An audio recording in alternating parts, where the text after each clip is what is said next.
حضرت جابر رضی اللہ عنہ بیان کرتے ہیں کہ رسول اللہ صلی اللہ علیہ وسلم نے فرمایا، جب آدمی اپنے گھر میں داخل ہوتا ہے اور وہ اپنے داخلے کے وقت اور کھانا کھانے کے وقت اللہ کا ذکر کرتا ہے تو شیطان کہتا ہے تمہارے لیے نہ تو رات گزارنے کے لیے کوئی جگہ ہے اور نہ شام کا کھانا۔ اور جب آدمی داخل ہوتا ہے اور وہ اپنے داخلے کے وقت اللہ کا ذکر نہیں کرتا تو شیطان اپنے ساتھیوں سے کہتا ہے تم نے رات گزارنے کی جگہ پالی۔ اور جب وہ کھانا کھاتے وقت اللہ کا نام نہیں لیتا تو وہ کہتا ہے تم نے رات گزارنے کی جگہ پالی اور شام کا کھانا بھی پا لیا۔ مشکات المصابیح حدیث نمبر 4161۔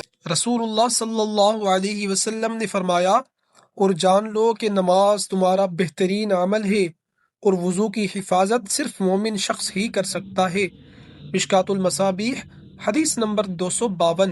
رسول اللہ صلی اللہ علیہ وسلم نے فرمایا، دنیا میں اس طرح رہو جیسے تم اجنبی ہو یا راستے کے مسافر۔ صحیح بخاری حدیث نمبر 6416۔